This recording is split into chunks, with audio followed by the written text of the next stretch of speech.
Hey, it's Coach of Tactical Hyve. I'm out on the range today, and today I brought an array of ARs, and we're going to go over the various sighting systems that I used through my career right after this.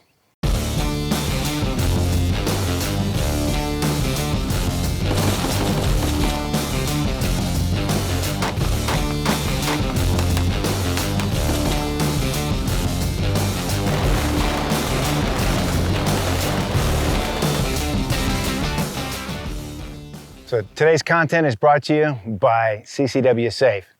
If you don't have legal protection and you carry a gun for your protection, you're wrong. Check them out in the description below.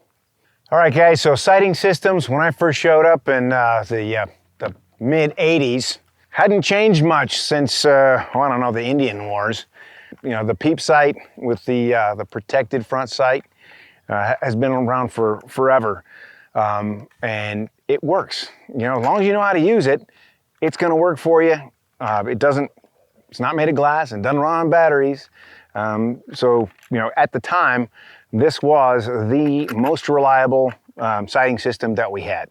Okay, and honestly, the M14 that I carried for a while had, you know, the similar sights, right? Peep sight, protected front.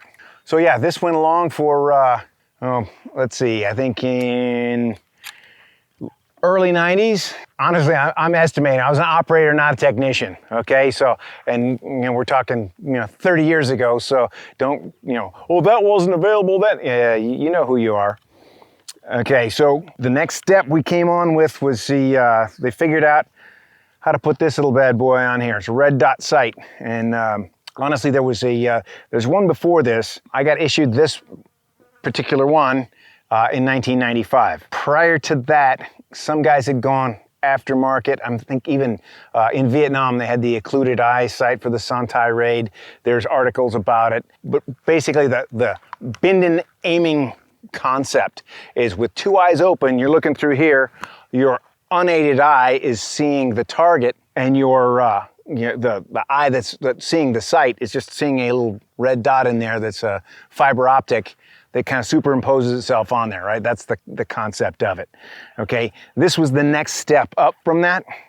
So this is an actual red dot. I believe this one had like a 3 or a 6 MOA dot. It was pretty beefy. Anyway, and the battery life wasn't that good. Made of glass, and you also had this institutional knowledge that scoped rifles were not as reliable as good old iron sights. So, you were careful about this. The way this was lined up, the mount is see-through. So, yeah, I'm gonna bring the gun up to my chin, look through, see the red dot, shoot them. Of course, you also have the height over bore issues. But if that didn't work, you just drop your face down and you can find that aperture, and you've got your iron sights right there. Now, this height, turns out, is pretty good to use with nods, but back then, yeah, we weren't really running with nods like we are now, okay? As we moved on, good old aim point comp, that was the next thing. So I invaded Iraq with something very similar to this and did a lot of rolling around in Afghanistan with the same setup. It's just got a slightly smaller, I think this one's around 2 MOA. Battery life, again, was still an issue. So, every month or so, you're putting in a new one. And with the switch, if it was turned on and left turned on, when you got it, it was empty. It was drained. So we tended to run with a small pack of these little button batteries that this thing took.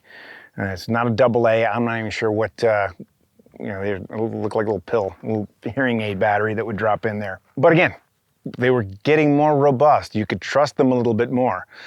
But if I'm gonna trust my life to something, I'm still saying it runs on battery, and since it's made of glass. So I got my backup irons, and I would just keep this one on the wide open aperture so I could see through it easier. And again, you're using the focus on the target, matching up that red dot, squeezing the trigger.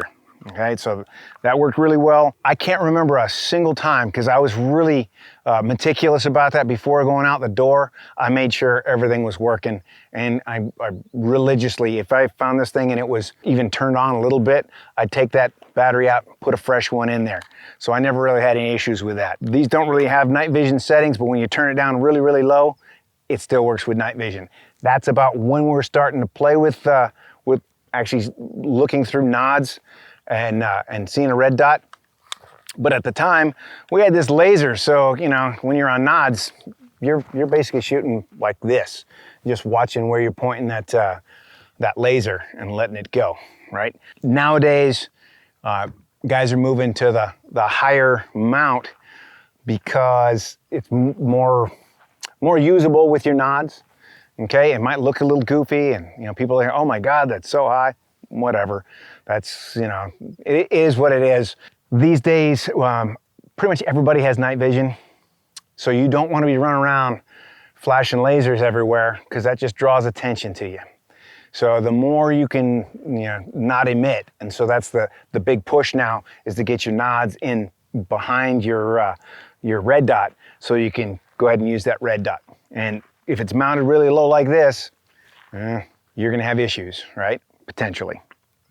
Now, about the time I rolled to Warcom, they started going into so this would have been early 2000s, EOTech.